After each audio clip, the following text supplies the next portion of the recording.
Ja, lepo pozdravljeni na 9. predavanju v nizu predavanj posvečenih temi intelektualcev v organizaciji Inštituta za delavske študije. Zdaj že tradicija, da profesor Močnik zaključi naš cikel predavanj. Sicer tri predavanja so odpadle in jih premeščamo na september, ampak poletni semester pa zaključujemo s predavanjem profesorja Močnika z naslovom, kot vidite, Intelektualci, inteligenca in partija. Profesor Močnik, beseda je vaša. Hvala lepa, hvala Inštitutu za delavske študije za povabilo, ki me je navedlo, da o tej tematiki razmišljam. Skratka, govoril bom o intelektualcih in inteligenci. Poskušal bom pokazati, da to ni ista stvar, da so intelektualci razmeroma pozen pojav buržoazne družbe iz konca 19. stoletja, da je inteligenca starejši pojav, trajnejši, že vsaj od renesanse in humanizma naprej. Z temi zgodnejšimi obdobji se ne bomo ukvarjali, pač pa se bomo ukvarjali od začetka napredne inteligence, se pravi inteligence, ki se bojuje v razrednem boju na strani delovnih množic. In na koncu bomo na kratko spregovorili tudi o partiji. Moja teza je, da je proizvodnja znanja kolektivni proces in da je partija kolektivni intelektualec. Formulo, da je partija kolektivni intelektualec, pripisujejo Gramsciju. Jaz je nisem našel. Sem našel podobne, zelo blizu pride, ampak to formulo sem našel pri Togliattiju. Pri Togliattiju, generalnem sekretarju Komunistične partije Italije v 50. in 60. letih, ko povzema Gramscijeve misli in govori o njihovem pomenu, o njenem pomenu za takratni čas, uporabi izraz partija, ta kolektivni intelektualec. No, jaz bom pa poskušal teoretsko pokazati, zakaj je za proizvodno znanja nujna partija, ne pa univerza ali pa raziskovalni inštituti. No, to vas bo verjetno zanimalo. Začnem z nekaj citati iz Gramscija. Jaz upam, da jih vidite tako daleč, če ne jih bom pa povzel. Gramsci začne svojo razpravo o intelektualcih zelo zanimivo z paradoksom. Namreč intelektualci so hkrati proizvod delitve dela v najpomembnejših družbenih razredih. Zemljiška aristokracija, fevdalna aristokracija potrebuje duhovščino kot svoje ideološke specialiste. Kapitalisti potrebujejo tehnologe, tehnike, inženirje, prirodne znanstvenike in menedžerje kot svoje kognitivne specialiste. Proletariat pa nima svojih specialistov za proizvodnjo svoje ideologije, zato ker dela, ker je sam proizvod delitve dela na intelektualno in telesno delo. No in prav Gramsci v redu, najpomembnejše zlasti vladajoče družbene skupine, razredi proizvedejo svoje specialiste, svoje organske intelektualce, kot jim pravi, organski, to, kar je z rdečim napisan tamle, organske intelektualce, ampak hkrati so pa intelektualci tudi posebna družbena skupina. Skratka, v teoriji množic je to nekaj narobe.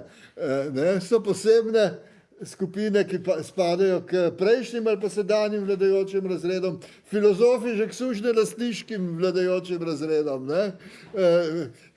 farji teh monoteističnih religij k fevdalnim gospodarjem, inženirji, tehniki, menedžerji kapitalistom, ampak hkrati se pa smatrajo, da so posebna družbena skupina in tudi tako delujejo. Ne, in to je en problem, ki ga Gramsci postavil, jaz ga bom pa rešil, ne? Oziroma ga bom poskusil predstaviti, zakaj je tako. Namreč, da povem takoj naprej. Vsak vladajoči razred si mora podrediti svojih organskih intelektualcev, mu ni treba podrejati, ker so njegovi, tistih, ki pa so prišli iz preteklosti, iz zgodovine, duhovščino, filozofe, humanistično inteligenco, ki pripada mestnim republikam 14., 13., 14., 15. stoletja. Ne? To so učitelji, zelo pomembna intelektualna skupina, ampak je tradicionalna. Te usposabljajo delovno silo, ne? Brez učiteljev je ne bi bilo, ne bi znala upravljati svojega proletarskega dela. Ne? In si jih mora pridobiti na svojo stran. In zato se formira skupina, ki se reče intelektualci in ki je družbena skupina. To je znak, da je vladajočemu razredu uspelo, da si je podredil oziroma da je vključil v svoj zgodovinski družbeni projekt tudi tradicionalne intelektualce, to so tisti, ki so v modrem, ne, ki so ponavadi bolj konzervativni, ne, v svoj projekt jih je vključil in je s tem naredil skupino intelektualcev, v katero vključuje organske svoje intelektualce in tiste podedovane iz preteklosti. Kaj je naloga intelektualcev? Organski intelektualci ustvarjajo samozavedanje razreda, ga prepričujejo o njegovi zgodovinskem poslanstvu, da je nujen in potreben in ga hkrati na ta način homogenizirajo. Kajti vladajoči razred ni nujno homogen. V srednjem veku v Evropi, zlasti zahodnike, provinca Azije takrat, ne, so nenehne vojne med feudalci. Feudalci so warlordi. Njihov ekonomski način je pridobivanje ozemlja in s tem produkcijske sile, se pravi zemlje in tlačanov in tlačank, seveda. In skratka, so frakcije, ne? Danes vidite, ravno tako vladajoči kapitalistični razred, svetovni kapitalistični razred ni enoten. Imate frakcije, zahodnoevropska frakcija, nemški, francoski, nizozemski kapital, severni, skandinavski kapital, imate ameriški kapital, se pravi ZDA in Kanada, imate kitajski kapital, imate ruski kapital, ne, ki ravno kar bije vojno z NATO paktom oziroma z združenim evropskim in ameriškim kapitalom pod ameriškim vodstvom.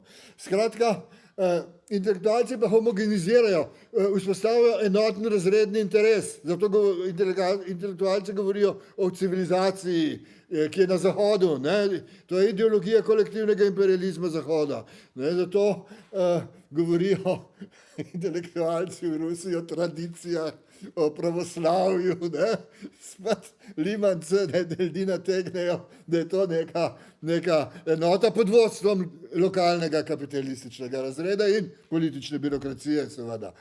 Skratka, to delajo intelektualci, ampak vladajoči razred mora še nekaj drugega zagotavljati, ne samo to, da svoje interese uresničuje, se pravi v kapitalizmu, da organizira proizvodnjo presežne vrednosti. Mora organizirati tudi, da ta družba, ki vlada, deluje kot celota in da ne raznesejo kontradikcije, protislovja v tej družbi. Se pravi, morajo intelektualci ideološko organizirati prostovoljni pristanek na izkoriščanje in zatiranje. In to je bistvena naloga intelektualcev, temu se reče v sodobnem neoliberalnem žargonu družbena kohezija. Ampak ne zaničevati tega izraza, čeprav je zdaj črn in mračen, uvedla ste ga Durkheim in Marcel Mauss. Sociologi so se ukvarjali z družbeno kohezijo, kako da to sploh funkcionira, čeprav ne more skrbeti. Čeprav so interesi radikalno različni in je družba antagonistična. Ne? Ampak vendar funkcionira, seveda zakaj? Zakaj? Zato, ker intelektualci poskrbijo za kohezijo družbeno, tega pa ni mogoče doseči samo z organskimi intelektualci. Menedžerji lahko zagotovijo delovanje individualnih kapitalov, ne? Se pravi podjetij, korporacij. Teoretski izraz je individualni kapital, da ga ločimo od celotnega kapitala, Gesamtkapitala, kot pravi Marx v Kapitalu, celokupni ali pa celotni kapital. Ne? Ta razlika je bistvena, veste, zakaj? Zato, ker individualni kapitali med sabo tekmujejo v konkurenčnem boju in so agonistični, niso antagonistični, ampak so v protislovju. Ne? Vsi skupaj pa vlečijo presežno vrednost iz delavstva. Ne? Zato Marx pravi ironično, čeprav so v konkretni konkurenčni borbi kapitalisti falš prijatelji, ne? Se pravi lažni prijatelji, pa delujejo kadar v svojem odnosu do proletariata kot framazonska loža, ne? Kot zarotniški klub. No in skratka, tega ni homogenega delovanja družbe, ki je kontradiktorna, ni mogoče doseči brez tradicionalnih intelektualcev. Ne samo zato, ker proizvajajo ideologijo, ki preprečuje, da smo Slovenci. Ne? A veste, kje tudi delujejo fuzbalisti, ne? Pasne.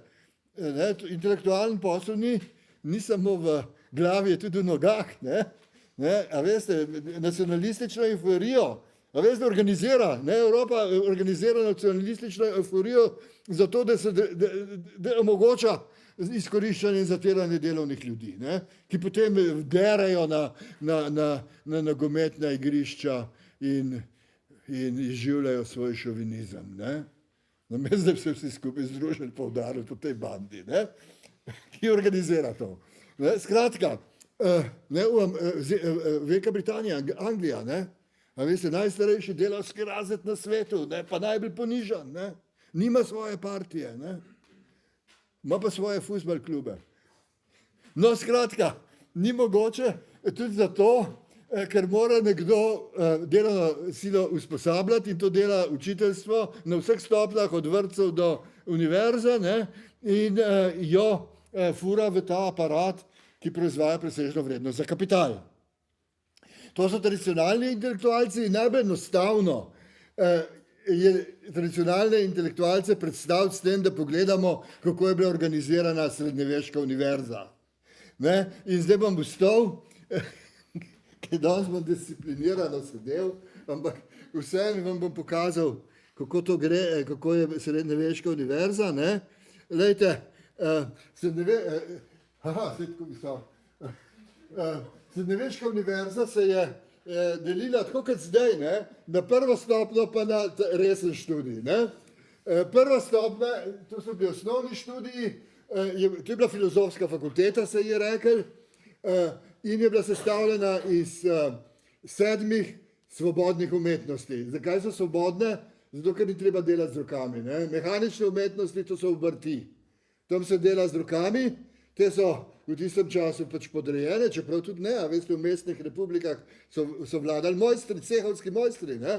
To je bila tista demokracija, ne? Pač omejena, ampak je bila demokracija, pa so prišli pa medičejci, kot kompradori španske vojske, ne? Španci so jih postavili na oblast. Ne? No, ampak ni važno, važna je univerza, srednjeveška univerza, prva stopnja, filozofija, to se pravi 7 svobodnih umetnosti, ki se delijo na trivium, to se pravi 3 poti, ne? Tako po kitajski, te formule. 3 poti so znanosti, vednosti o govoru. To so slovnica, gramatika, retorika in dialektika. Dialektika je to, če danes pravimo logika. Ne? To so znanosti o govoru, pa kvadrivium, pravilno kvadruvium, ampak se je pa zato, da se rima s trivium, tudi kvadrivium spremenili, klasično je pa kvadruvium. No, ni važno, važno je to, da so to znanosti o proporcijah, o odnosih. Aritmetika, geometrija, astronomija, odnosi med zvezdami in glasba, odnosi med toni. Ne? Skratka, to so osnovni študiji, vsak je moral skozi to jeti. Zato je bila srednjeveška izobrazba precej visoka, ne? Ni bilo fakt idiotov. Vsi so morali obvladati gramatiko, latinščino, ne? Zoprna stvar, ne? Med sabo so se pogovarjali v latinščini, ne? A veste, ki so prišli iz Nemčije, iz Britanije, iz Francije, iz Italije, jasno, ne? Tudi iz Ilirije, kot smo se mi imenovali takrat, ne? No, skratka, pa so bile pa 3 fakultete. In spet imate zelo racionalno razporeditev. Človek kot podzemeljsko živalsko bitje, medicina. Človek kot družbeno bitje, pravo. Človek kot božje bitje, teologija. Ne, a ni dobro, ne? Logično, ne? Zdaj pa, iz tega pridejo tradicionalni intelektualci, ne? To dobi kapitalizem na mizo zgodovinsko. Ne? In zdaj, trivium, to je humanistična inteligenca, to je filozofska fakulteta, znanosti o govorici, ne? Potem pa dodajo iz neznanega razloga še zgodovino, ne? Pa umetnostno zgodovino, ampak tudi to je znanost o govorici, ker je znanost o interpretaciji, ne? Ne? Kaj dela sociologija na filozofski fakulteti? Ja, pač prišla je, pa niso vedeli, kam bi jo dali, ne? Preden so ustanovili FDV, ne? Dobar, skratka, te je treba reartikulirati, se pravi, treba te tradicionalne intelektualce preobraziti, da bodo delovali v smislu moderne družbe. No in ta reartikulacija se začne že z renesanso in humanizmom, se pravi že v 14. stoletju, ko začnejo to antisrednjeveško propagando razvijati, veste, mračni srednji vek in tako naprej. Zdaj ste videli racionalen, ne? Ampak racionalen na aristotelovski način, ne? Medtem, ko tukaj je pa diskontinuiteta. Z aristotelovsko fiziko ne morete mlina postaviti, še manj parnega stroja. Z galilejevsko pa ja, ne? Galilej je pa matematiziral odnose v naravi, ne? Galilej je velik, ne? Berite Brechtovo dramo o Galileju, kjer bazično Brecht očita Galileju, da se ni odločil za znanstveni socializem, ne? Pa se kaj, v čem je problem v Brechtovi interpretaciji, problem Galileja? Da je pristal na delitev interesnih sfer med cerkvijo in znanostjo, na miroljubno koeksistenco religiozne ideologije in znanosti. To, kar je še danes. Ne? A veste, znanstveniki so strokovnjaki, religija je pa danes politika, ne? Buržoazna politika, buržoazni parlamentarizem bazično. Ne? No, skratka, tradicionalne intelektualce je treba predelati, njihovo dejavnost, njihovo delo se reartikulira, medtem ko pri prirodoslovnih znanostih, znanostih proporcev, ne, je pa diskontinuiteta, je pa moderna galilejevska fizika, model, po katerem se vse znanosti ravnajo, tudi humanistične pozneje, ne. Zato imamo empirične sociologije in tako naprej, ampak to ni tema našega predavanja, čeprav je zanimiva stvar. Ampak dobro, skratka, tukaj je pa diskontinuiteta, prelom, in to so organski intelektualci kapitalističnega razreda, moderne produkcije ni brez naravoslovja. Dobro je. In lejte, dobimo s to reartikulacijo, dobimo reartikulacijo tradicionalnih intelektualcev, dobimo zdravništvo, dobimo učiteljstvo, dobimo sodstvo in državno upravo. A ne? Ne? In kdo stavka? Ne? Pazite, to je zanimivo. A veste, družbeni eksperiment se nam dogaja pred nosom. Ne? Tradicionalni intelektualci stavkajo, ker edini si to lahko privoščijo. Delavci v privatnem sektorju ne stavkajo. Včasih so vsaj v javnem sektorju stavkali, zdaj pa tudi tam ne več. Ne? Pač pa tradicionalni intelektualci stavkajo, ker si to lahko privoščijo, ker sedanja družba ne more funkcionirati brez njih in lahko izsiljujejo vladajoči razred. Ne?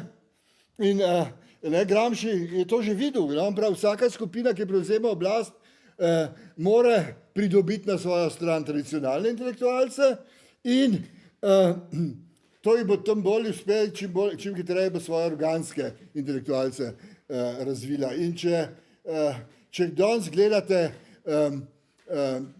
odnose v intelektualni skupnosti, vidite, da naravoslovni znanstveniki, fiziki, matematiki, kemiki zaničujejo te šomoštre, ki se z jeziki ukvarjajo, pa ki nimajo prave znanosti, pa ne morejo nič napovedati, ne? Pa so za nazaj pametni, ker vsak lahko, oni mislijo. Ne? In skratka, ima prav, Gramsci, ki pravi, ta boj za pridobitev tradicionalnih intelektualcev je v tem uspešnejši, čim uspešneje skupina razvije svoje organske intelektualce. V srednjem veku je duhovščina pokrivala vse. A veste, in ne samo, da je pokrivala, če ste ga kaj preveč lomili, ste šli na grmado kot heretik, ne? Kot krivoverc ali krivoverka še več. Ne? Skratka, tako da čeprav pasne, mi grede, kar se tiče preganjanja čarovnic, je to 16. stoletje, je to začetek modernega obdobja, to je specialen problem. Tudi zanimivo. No, ampak gremo na to. V srednjem veku organski intelektualci zemljiške aristokracije, teh warlordov, obvladujejo celoto tradicionalnih intelektualcev. Ne? In pozneje pa monarh. Ne? Monarh se svojo administrativno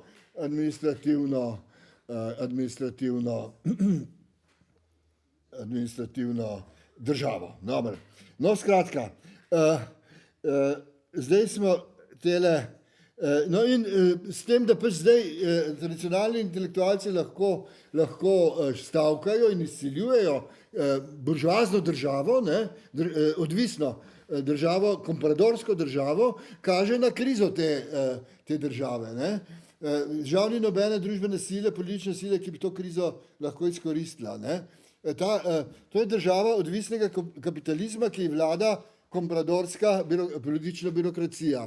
Kaj to pomeni kompradorska politična birokracija? To pomeni birokracija, ki vlada v interesu zunanjih sil, neokolonialnih sil, bazičnega imperializma. Naši so se odločili za podreditev NATO paktu in kolektivnemu imperializmu Zahoda, nekateri drugi so se pa odločili za povezave z kitajskim kapitalom. Pri čemer nekateri še zmeraj mislimo, da je Kitajska socialistična država. Ima svoj kapital, ampak je to socializem z kitajskimi značilnostmi. Nekaj enakih nas je, jaz nisem edini. No, skratka, tukaj ima za to kompradorsko državo, ki je trenutno v konfliktu z tradicionalno inteligenco. Ta konflikt pa ni antagonističen. Ne? To ni antagonističen konflikt. Ta inteligenca nima revolucionarnih projektov, nasprotno ima konzervativen. Hoče si prilastiti večji del presežne vrednosti, ki jo država pumpa iz delovnih razredov. Ne? No in zdaj treba imeti razumevanje za to kompleksnost države, kakršna je zdaj tukaj na našem področju. Sekajo jo najrazličnejša protislovja, ki so deloma neantagonistična, deloma antagonistična, ampak neantagonistična lahko postanejo tudi antagonistična, se spremenijo.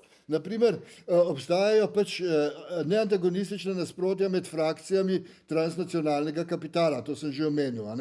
In ta protislovja se rešujejo na svetovnem konkurenčnem trgu. Ampak vsak kapital hoče malo več kot tisto, kar dobi v konkurenci, zato ima državo. Ne? In država potem, kot ravnkar, ker sem poslušal, sem poslušal poročila, bavarski avtomobilski proizvajalci so zelo zaskrbljeni zaradi carin, ki jih hoče Evropska unija uvesti proti kitajskim električnim avtomobilom, ker vejo, da bodo dobili nazaj kitajske carine. Nemški proizvajalci so pa si ravnkar lepo ustvarili trg na Kitajskem, zdaj pride pa ta prvič vojna NATO pakta proti Ruski federaciji, pa Kitajska, pa sankcije, pa tako naprej, pa še, zdaj pa še s Kitajsko se bomo skregali, trgi grejo v maloro, Slovenci pa tudi so zaskrbljeni, ki furajo te polproizvode nemškim avtomobilskim proizvajalcem. In bo to udarilo po vseh nas in imate več za državno podporo kapitalu, tokrat, ne vem, Elonu Musku, Tesli, zahodnim proizvajalcem električnih avtomobilov, država pomaga svojemu lastnemu kapitalu, v tem primeru bolj ameriškemu kot evropskemu, za boj, ki ni več konkurenčen, za presežno vrednost. Pri tem je treba vzeti tole upoštevati. Ne bom o tem govoril na dolgo in široko, ampak zakaj prihaja do konfliktov, ki so oboroženi konflikti, lahko med frakcijami transnacionalnega kapitala. Zato, ker presežno vrednost si prisvaja celoten kapitalistični razred iz delovnih razredov po celotnem svetu. Ena najpomembnejših pump je odnos med centrom in periferijo, med tako imenovanim severom in jugom svetovnim, kjer se pač izvaja na svetovnem jugu na periferiji presežna eksploatacija, se pravi, da mezde ne dosežejo niti eksistenčnega minimuma, zato morajo pridelovati korenje pa salato pa kakšno kuro gojiti v svoji hišnici, zlasti v Afriki in pa tudi v Južni Latinski Ameriki. Skratka, celoten razred vleče presežno vrednost iz delovnih razredov celotnega sveta, potem se pa med sabo spičijo za delež. Vsak hoče imeti ekstra profit, večji profit, kot je povprečna profitna stopnja in to so potem spopadi med frakcijami kapitala, ravno tako znotraj nacionalnih okvirov, ravno tako znotraj Evrope. In to lahko postane antagonistično. Zdaj pa grem takoj dol na pritličje iz najvišjega nadstropja. Med lokalnimi kapitali imate nasprotja. Naprimer, pogledajte Stožice. Glavni izvajalec je nategnil podizvajalce. Mnogi so propadli. Ni jim plačal to, kar so naredili. Celo vrednost je posrkal. Tudi delavci in delavke niso bili plačani. In tako naprej. Skratka, veliki kapitali proti malim, ena branža proti drugim in tako naprej. In skratka, potem so pa seveda transnacionalni kapital proti državi, proti periferni državi. Primer so recimo sankcije proti Rusiji, ki so bile uvedene že pred vojno. Ali pa sankcije proti Iranu. Sankcije, ki so v nasprotju z ustanovno listino Združenih narodov, ampak jih prakticirajo. Jih prakticiramo tudi mi, tudi naša birokracija to dela. Potem ste pa seveda antagonistična protislovja, to je pa pač vladajoči razred proti delavskim razredom ali pa država vladajočega razreda proti svojemu lastnemu ljudstvu. No in skratka, tukaj lahko vidimo jasno razliko med organskimi in tradicionalnimi intelektualci. Organski intelektualci organizirajo proizvodno produkcijo presežne vrednosti. Se pravi, organizirajo podjetje, organizirajo nacionalno gospodarstvo ali pa svetovno gospodarstvo v tistem delu, ki jim je na dosegu. Pač kolektivni zahod na svojem področju, jug po svoje, BRICS po svoje in tako naprej. To so organski intelektualci, ki organizirajo produkcijo presežne vrednosti, medtem ko tradicionalni intelektualci organizirajo pogoje za produkcijo presežne vrednosti. To je najbolj skematično in preprosto, in splošno, ampak za začetek je v redu. Namreč pogoji za proizvodno presežne vrednosti so usposabljanje delovne sile in pa seveda organizacija splošnega družbenega pristanka na obstoječa razmerja izkoriščanja in zatiranja. Izkoriščanju se reče pristanku izkoriščanja na izkoriščanje, se pravi inkluzivnost in nediskriminatornost. To so liberalni prevod te prakse, družbena kohezija in pa seveda represivni okvir za tiste, ki grejo čez rob, to je pa pravna država, ki pač udar tam, kjer je treba, To je pa treba pač tam spodaj v glavnem. Ne? Skratka, zdaj gremo pa na to, kar je intuitivna predstava. Ideološka predstava o intelektualcu je pa za organske intelektualce, to so menedžerji, inovatorji, podjetniki, herojski inovatorji, ki spreminjajo produkcijo, uvajajo tehnološke inovacije, nova razmerja med delavstvom in kapitalom, ne, in to so legende. In ideologija tega je Jožef Schumpeter, ne, on govori o tem junaškem podjetniku, ki rešuje kapitalizem iz kriz, ne, z novo tehnologijo in tako naprej. Ne. Danes imamo te legende tipa Steve Jobs ali pa kdorkoli. Ne. To so te veliki menedžerji, inovatorji in tako naprej. To je za organske intelektualce legenda, ideološka predstava. Za tradicionalne intelektualce imamo pa to je ta neustrašnež, ki oblasti govori resnico, kot je rekel Foucault. Ne? No in to je tip antikomunističnih disidentov, ne, v času socializma, zdaj pa razni literati, ki se kao, upirajo tako imenovanim avtokratom, tistim, za katere mi rečemo, da so avtokrati. Ne? Mislim, Reuters reče, pa velike agencije, pa Ljubljanski dnevnik, seveda, ki ga je.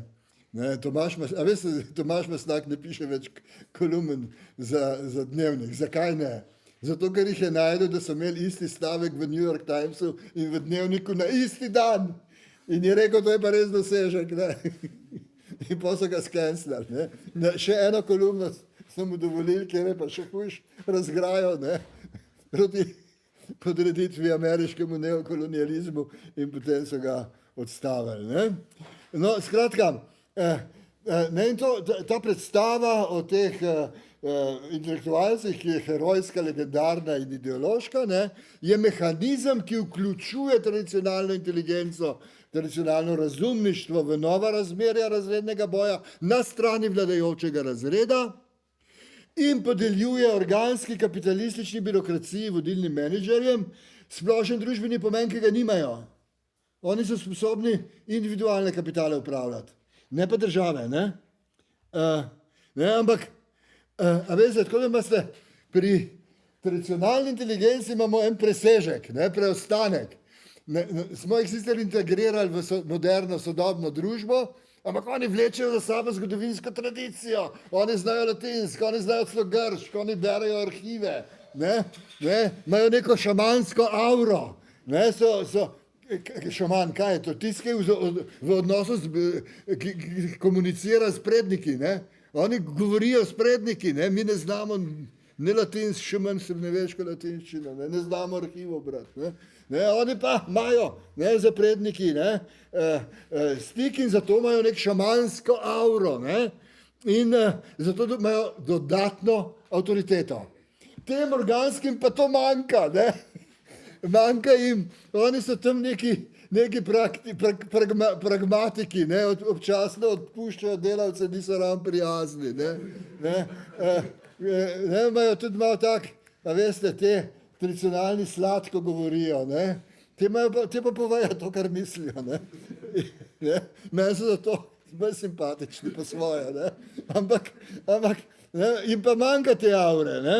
In ko jih pa vse zajamemo v intelektualce, pa dobijo svojo dodatno auro, ker so pač intelektualci. In pasite, Ivo Boscarol je slovenska legenda. Jaz sem šel na Wikipedijo pogledat in on je v nekih komisijah, odborih, kamor vlada imenuje tako imenovane strokovnjake. In pa specialist za individualni kapital, on je zelo uspešen menedžer, država je pa nekaj drugega. Zato je bil recimo svetovalec Lojzeta Peterleta v nekem obdobju.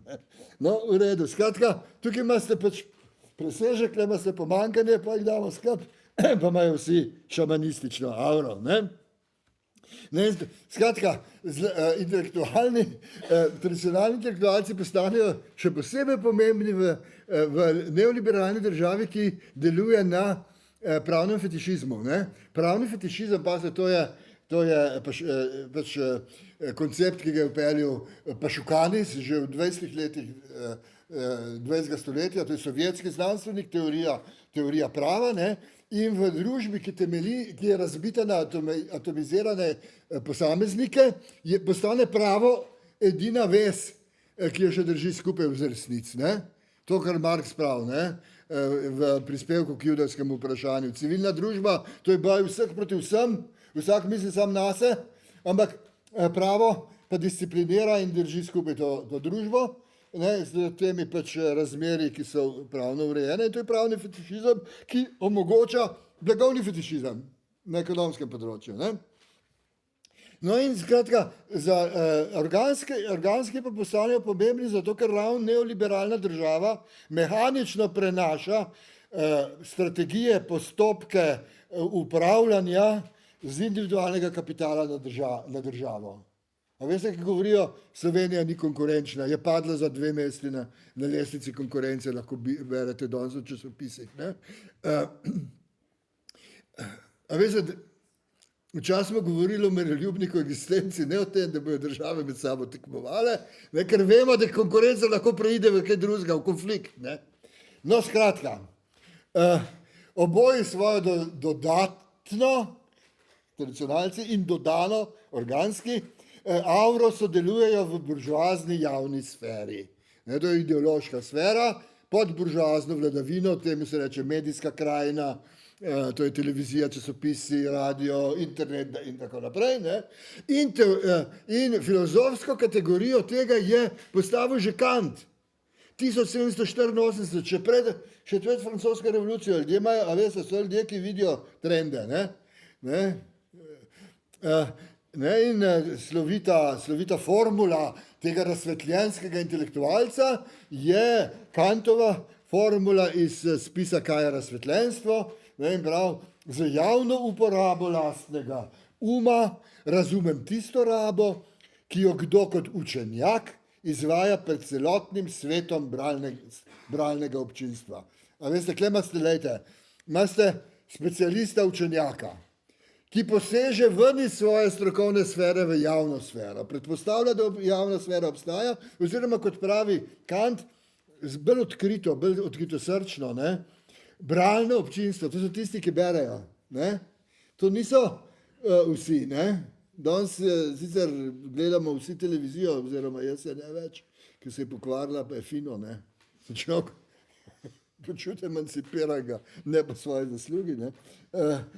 In skratka, to je javnost, ki je že razredna, ki je že privilegirana, elitna znanost. No, zdaj pa pogledajte, kaj je nastalo iz tega lepega razsvetljenskega ideala. Tukaj imate v nemščini, sem poiskal, da citiram lepo Kanta. Tole je pa Zola, Emil Zola, ki velja za prvega modernega ali pa sodobnega intelektualca, njegov spis ob Dreyfusovi aferi, J'accuse, obtožujem, sem poskusil prevesti, pa ni tako patetično v slovenščini, kot je v francoščini. Resnica, povedal jo bom, saj sem obljubil, da jo bom povedal. Moja dolžnost je, da spregovorim, nočem sodelovati pri hudodelstvu.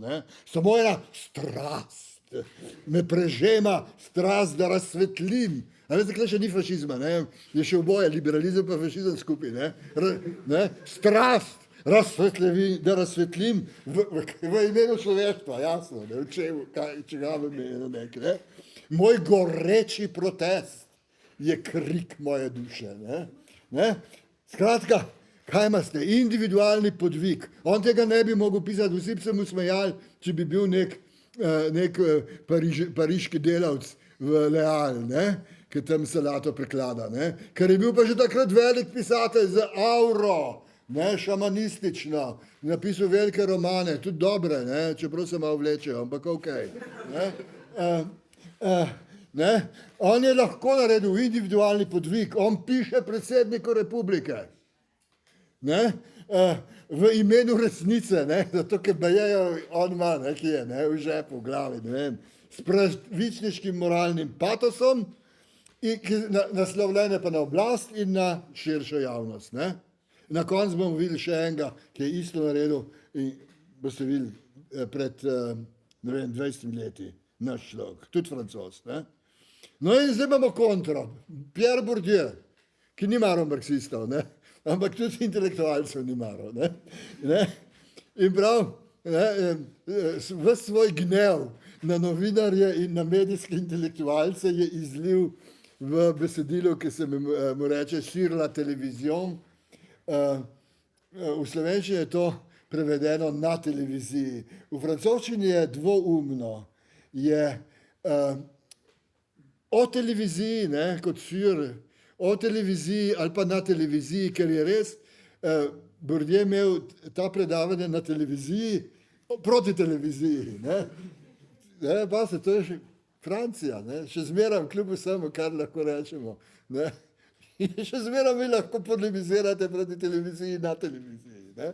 No, skratka, in prav, ne, govori o medijskih intelektualcih, uporablja angleški izraze, prav, to so fast thinkers, hitri misleci, ki prodajajo fast food, intelektualno, duhovno fast food, hitro prehrano. Ne? To je misel, ki jo pa uporabi, odvržeš. Ne? In novinarji imajo pač najraj, ker vejo, kaj bojo povedali. Ni presenečenja. Ne? Točno dobijo tisto, kar hočejo. Ne? Skratka, dobijo kaj? Stereotipe, klišeje, obča mesta, zdravorazumske modrosti. To je reprodukcija vladajoče ideologije. Ne? Pol imate pa drug tip, ki tudi obstaja, ga imamo tudi pri nas. Ne? To so pa tisti, ki pravi Bourdieu, da so kot fonemi. Obstajajo samo zaradi razlik. Ne? To se sklicuje na strukturalistično teorijo fonemov. Ne? A veste, I pa A, ne, se razlikujeta po vrsti razlik. A ima maksimalno odprtost govornega trakta, I ima pa najmanjšo, ne, v slovenskem fonetičnem sistemu. Imamo še E, ki je pa še manj, bolj zaprt. Ne? To so samo razlike, konstituirajo foneme v jeziku, ne, prav, te intelektualci pa tudi, samo da se razlikujejo. Ne? In to je tisti tip, ki igra na ustvarjanju svoje lastne niše, ki govori bizarnosti, domislice, čudaštva, ne? In je ravno zato pomemben za reprodukcijo ideologije. Zakaj? Ker je to pluralizem, razna čudaštva, razne ideje, ki so bizarne, ki nikamor ne peljejo, seveda niso analitične, ampak se dobro slišijo. Ne? In deluje kot zapora, da se ne spusti v javnost relevantnih misli, teorije zlasti. Ne? Kdaj ste videli zadnjega teoretika na televiziji? Tistega, ki je mehko hotel teorijo, ki se vsaj spozna na stvar, ne? Pa je bil novinar, pa je njihov kolega Lipuščka. So takoj skenslali, ker ni trobil v natovski rok. Ne? Ok, skratka, imate reprodukcijo pa zaporo, ne? Pa lažni pluralizem. No, zdaj vam jaz nekaj primerov. Glejte, nisem se zelo trudil. 14. pa 13. junija sem pogledal, pa sem jih napisal. Ne? Lahko bi danes, pa nisem imel več časa. Ne? Glejte, genialno v delu. Kot pravi profesor Menon, za profesorja Menona smo prvič videli, ne? Ampak on je profesor. Kot pravi profesor Menon, nekateri zahodni analitiki stopnjevanje ruskih jedrskih groženj dojemajo zgolj kot petelinjenje in poskus zastraševanja, za druge pa so razlog za preplah. Je treba biti profesor, da rečete, lahko je A, lahko je pa ne A. Ne? In paste, potem pa Delo objavil eno ogromno raketo z Rdečega trga iz parade leta 22 in spodaj piše, objektivira to mnenje. Nekateri zahodni analitiki dojemajo stopnjevanje ruskih jedrskih groženj zgolj kot petelinjenje in poskus zastraševanja, za druge pa so razlog za preplah. Nobene informativne vrednosti, ne? Ampak objektivira tisto, kar je pač en profesor gospod Menon rekel, ne? Ki je na nekem inštitutu v New Yorku, by the way. Ne? Skratka, ne? To, kar Bourdieu pravi, To je samo zato, da se komunicira, je prazno, ne? Ampak je neki, ne? Ampak podnaslov je pa paničen. Hladna vojna številka 2, to je bilo podnaslov. Zdaj pa, pazite, mednarodni analitiki, zdaj že, tam je bil gospod Menan, pol je neka anonimna množica, da so mednarodni analitiki, mednarodni zakaj, ker govorijo angleško, ne? Mednarodni analitiki so posvarili pred nevarnostjo izbruha jedrskega spopada. Že panika. Ne? Skratka, to je pa dobro, ker to se kupuje. Ne? Ker bi radi brali, da vas bo preden pade, ne? Bi radi to še prebrali. Ne? No, skratka, spodaj pa ste pa sjajno iz dnevnika sem spustil imena, ker so vaši učitelji. In pravijo takole, ne? Raziskave in ankete vedno znova pokažejo, da je večina slovenske družbe vrednotno gledano usmerjena liberalno, a se to zaradi nesposobnosti liberalnih političnih strank ne preslika vedno v njihovo podporo. Poenostavljeno rečeno, sem za konopljo, sem za evtanazijo, ampak ta vlada je nesposobna, pojasnjuje politolog dr. XX z katedre za teoretsko analitsko politologijo na FDV. Glejte, cela zadeva igra na to, da beseda liberalen ima več pomenov. Eno je svobodoljuben, svobodomiseln, ne? To je za evtanazijo, za konopljo in tako dalje. Ne? Drugi pa političen pomen, ki pomeni desno stranko, ki jo pri nas po neznanem čudežu imajo za levo. Ne? Ne, liberalci, kaj so liberalci? Tisti vsak zase, vsi proti vsem, trg, ne? Skratka razbiti družbo na atomske individue, pa policijo poslati, kaj, če kdo kaj hoče. Ne? Ampak pa ste spet popolnoma isto strategijo žurnalizma. Imate fotografijo predsednika vlade v krogu novinarjev in somišljenikov, ne? Tako ena od zgori dol, ne? Taka fina. Ne? In kaj piše spodaj? Citat, raziskave vedno znova pokažejo, ne? To, da ne? Objektivira eno mnenje. Ne? Tipičen pranje možganov. Ne? In bolj še celo dnevnik svetuje predsedniku vlade, Robert Golob bi se moral ob tem zamisliti. Ne? Pa se pa imamo še ena genialna, ta je tudi genialna, lejte, čakajte. Najprej bom dal citat. Zdaj govorimo o neveljavnih glasovnicah. To je dobro, veste, sociologi živijo od tega. Ne? Imamo neveljavne, ne? Kaj Hudiča hoče povedati? Ne? Ne? In vi lahko pišete, dobite projekte, pišete, ne. Morate malo gledati, tiste neveljavne, če piše še kakšna opomba, ne, kot je jebel, pa kitajska, ampak nekaj morate delati, ampak pa interpretirate takole, ne. Prevladujoči del neveljavnih glasovnic je treba videti zlasti kot izraz protestne politike zaradi politične situacije, objektivno, ni agentov družbenih, politična situacija, ki volivcem ponuja malo učinkovite izbire med kandidati, kandidatke so pozabili, ampak ok, v manjši meri pa kot izraz protesta zoper sistem ali demokracijo kot sistem vladavine, sta ugotovili raziskovalki na podlagi obsežne analize neveljavnih glasovnic. Pazite, lejte, to je treba gledati. Prvič, ponuja politika kot tržni odnos. Stranke ponujajo, mi smo pa konzumenti, mi smo pa potrošniki. V resnici je res tako, ne? Ampak to treba problematizirati. Ne? Pa pazite, da ne bi se ustrašili, da je tukaj noter kaj subverzivnega. V manjši meri. Ne? Zdaj pa protest zoper sistem, to je verjetno kapitalizem. Ne? Ali pa demokracijo. Pazite, buržoazni parlamentarizem imenujejo demokracija nasploh. Ne? To je totalno ves čas. Ne? Mi imamo demokracijo. Ne? Pa zmagajo fašisti, ne? V Italiji. Ne? To je nekaj demokracija ne? Degenerirala, nekaj bilo narobe. Ne? Ali pa Orban zmerom zmaga na Madžarskem. Joj, ne? Ampak sistem je čist isti, ne? V Nemčiji ali pa v Franciji. Ne? In panika pride, ker se začne sistem podirati. Ne? A veste, če v Nemčiji ne zmagajo krščanski demokrati, morajo nujno zmagati socialdemokrati. Kakor se pokaže, da joj, ne, zdaj bojo pa fašisti prišli na oblast, neonaciji, ko začne ta dualni sistem, ki je efektiven, ker te glavne neoliberalne, v Nemčiji so te glavne neoliberalne reforme, žal, socialdemokrati uvedli, Ok, skratka, ima se to, a veste, ne se biti, se niso proti demokraciji, se niso proti sistemu, kako to vejo, Bog vedi, Ima se pa eno, ki sem jaz pisal pismo bralcev, pa mi ga niso objavili, Kdo je bil Prigožin še živ, je napisal novinar Dnevnika, še vedno pa Prigožinu najbrž streže po življenju Putin, ki za manjše grehe ni imel pomislekov pri naročanju likvidacije. V tem odvisnem stavku na ki je novinar prekršil 3 člene novinarskega kodeksa.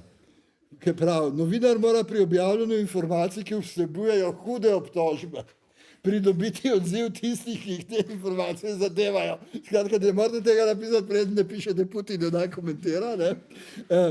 Praviloma v istem prispevku, sicer pa takoj, ko je mogoče.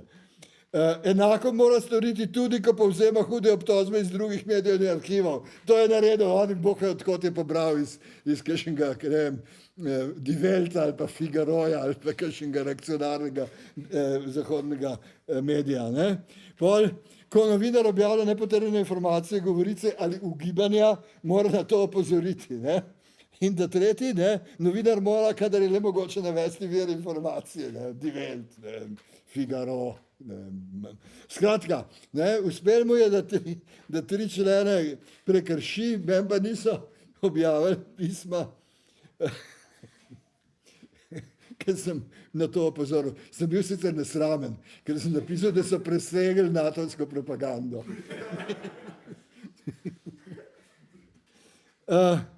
No, zdaj pa dno od dna. Citiram v angleščini, ker je to objavil Guardian. Piše pa o Bernard-Henri Lévyju. Vi ne veste, kdo je Bernard-Henri Lévy, pa ni treba, da veste. Zdaj je že 8 ura, evo, moramo pohiteti. Ni treba, da veste, to je eden od novih filozofov, to je antikomunistična banda, ki je tam v 60-ih letih brala nekje v Šolžicinu, da je obstajal gulag v Sovjetski zvezi, pa jih je to zelo pretresel in so postali veliki borci za demokracijo, buržoazni parlamentarizem. Medtem ko je recimo, a veste, cela jugoslovanska socialistična misel živela, cela država živela od kritike stalinizma, gulaga in tako naprej. Oni tega niso brali, ki je bilo napisan v perifernih jezikih. Čeprav so objavljali tudi v angleščini, ampak verjetno ni znal anglešk. Takrat je redko kdo v Franciji znal anglešk. Kar je celo izoliralo od največjih debiljan natovske propagande. Skratka, on se hvali s tem, še danes, in to ni bilo nikoli demantiran, da je on pregovoril Sarkozija, da so bombardirali Libijo in razbili državo in država še zdaj ni, je še zmeraj v razsulu in državljanski vojni. Skratka, on se hvali, da on je bil tam v Bengaziju, je telefoniral Sarkoziju, Sarkozy je telefoniral Cameronu in potem so se zmenili, da bojo poslali bombnike nad Libijo.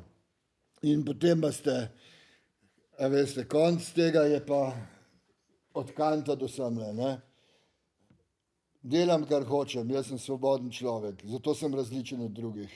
Popolnoma svoboden sem. Všeč mi je misel, da sam sebi podeljujem mandat in da nikomor ne odgovarjam. In potem spustite tacga, a veste, v javnost. Mi vsi smo za antipsihiatrijo pa proti norišnicam. Ampak, če vam razbijajo državo, bombardirajo in tako naprej, čudno, No, zdaj gremo pa na drugo, inteligenca. Imamo pa drug tip predsodkov. Tole je citat iz ruske velike enciklopedije o inteligenci. In tam so krajšave, Inteligenca se nanaša le na del izobraženega sloja družbe, zdaj pa dobra definicija, ki prevzema vlogo izražanja interesov ljudstva, ki si prisvaja vlogo njegovega duhovnega pastirja in zastopnika pred oblastmi. In to je res. A veste, to so te, kaj so to? Raznočinci, to so Dostojevski, Tolstoj. To je veliki čas velikega ruskega romana. To je Černiševski, ne? To je Kaj delati, ne? A veste, ste brali Kaj delati, berite, je debela knjiga, preveč govori, ampak ima ideje. A veste, prvič to je gospod je napisal leta 1863. Od 1863. Glavna junakinja je ženska. Tak brodat gospod to pisal, ne? Pisal je pa v Petropavlovski trdnjavi, zaprt je bil. Petropavlovska trdnjava je sred Petrograda na reki Nevi. Njena specialnost je, da kadar se Neva dvigne, pride voda tudi v celice. In če imate srečo, uplahne preden se utopite. Ne? In tam je bil Bakunin zaprt, marsikdo je bil tam zaprt, Dostojevski tudi. Dober den, če ste literat. Ne? Skratka, moral je prelisičati najprej ta uradno cenzuro, ki je bil v zaporu, vse, kar je delal, šlo skozi cenzuro, pa lastnega urednika, ki se je bal, da mu bojo zaplenili revijo, če bo on to objavljal, in jih je vse prelisičil in je išlo v reviji, ne pa kot knjiga več, ker so pogruntali. Ne? Lenin je 4-krat prebral to knjigo, tako je sam rekel. Ne? Malo je dolga, ne? Ampak teza je pa ta prava. Ne? Pejte med množice in se učite od njih, kar je rekel predsednik Mao. Ne? No, skratka, to so izobraženci, ki prevzamejo stvar ljudstva. Ne? Tukaj imate malo ironično, ampak to je tudi velja, ne? Ki se imajo za duhovne pastirje. Ne? No, ampak stvar je v tem, da ni res. Da ni res to, kar trdi ta enciklopedija naprej. V zahodni tradiciji ni pojma inteligence, delno ga nadomešča pojem intelektualci. Oni vidijo razliko, ampak a veste, ideološko projicirajo na razliko vzhod-zahod. Rusija in vzhod, ortodoksija mogoče, pa zahod, ne? Individualističen. Ni res. Ne? Ena druga razlika je. Evo, kaj sem jih zbral nekaj takih intelektualcev, ki so deloma na zahodu, deloma na jugu. Dositej Obradović, Srbski nation building, ne? Šandor Petefi, Mađarska nacionalna revolucija, ne? Padel v bitki, ne? Jose Marti, Tretji svet, antikolonialna revolucija, Sun Yat-sen, jasno, antikolonialna, antiimperialistična revolucija. Skratka, to je osveščena skupina izobražencev, ki se bojuje v protiimperialni ali protiimperialistični nacionalni revoluciji. Obradović pa Petefi je proti dvema imperijema, proti Osmanskemu in Habsburškemu imperiju, Jose Marti in Sun Yat-sen proti zahodnemu imperializmu. Ne? Kaj sem jih še nekaj zbral? Imate Rosa Luxemburg, sredi Evrope, ne? Sredi centralne Evrope. Kwame Nkrumah, zelo dober, berite njegovo knjigo, je na netu, prvi del, razredni odnosi v Afriki, zelo dober. Aimé Césaire, jasno, Frantz Fanon. Ne? Skratka, osveščena skupina izobraženk in izobražencev, ki se bojujejo v protiimperialistični revoluciji. Skratka, razlika ni vzhod-zahod, razlika je imperializem proti imperializem. V imperialističnem kontekstu so individualci, intelektualci, v antikolonialnih bojih, antiimperialističnih bojih je kolektivna inteligenca. Razlika je v tem. Razločevalna poteza je v tem, kako uporno izobraženstvo razume razmere, proti katerim se bojuje. V njih lahko vidi ekscese v obstoječem stanju, ki jih je mogoče popraviti z razsvetljenim in moralno osveščenim ravnanjem. Ne? To je Zola. Piše predsednik republike, sklicuje se na človeštvo, na moralo, na zakonitost. Bova se pa drug tip, to je pa inteligenca, ki vidi v nemogočih razmerah logično posledico obstoječe ureditve. Te razmere je mogoče odpraviti samo tako, da se poruši obstoječa ureditev in se vpelje popolnoma nov družbeni red. Če ste na poziciji A, to so ekscesi, jih bomo popravili, to so danes nevladne organizacije, ne, korekcija, higiena, ne, nastopate individualno. Če pa se bojujete proti sistemu kot celoti, morate nastopati kolektivno, organizirano. Ne? In to je inteligenca. Evo, in tukaj imam eno sjajno fotografijo inteligence. Ne? A veste, in citat iz knjige Erika Wolfa, Kmečke vojne 20. stoletja. Berite to knjigo, ker boste zvedeli veliko novega. Teza je, vse socialistične revolucije 20. stoletja so bile kmečke vojne. Nosilci revolucije v 20. stoletju so kmetje. In jo dokaže in je res. Ne? Pa prav, kmetje se upirajo, to je drugi del citata, se upirajo samo zaradi zemlje in svobode. Ne? To je narodna volja, narodniki, pred katerimi je Lenin polemiziral. Zemlja in svoboda. Toda na bojišču se kmetje srečajo tudi z drugimi skupinami, najpogosteje z oboroženo inteligenco, tam je všeč izraz, ne? Ki je pripravljena izkoristiti prevladujočo zmedo, da bi vsilila nov lasten red. In tukaj ima se oboroženo inteligenco na sliki. Tiskem avtomat, če se ramo, je Boris Kidrič. Ne? A veste, ekonomski genij, pod njim je bilo gospodarstvo Jugoslavije tako rasli, kot nikoli ne prej ne poznaj. Ne? Potem je Herta Haas, predvojna komunistka, partnerka Josipa Broza v nekem obdobju, ki ga je pol poslala na čevelj.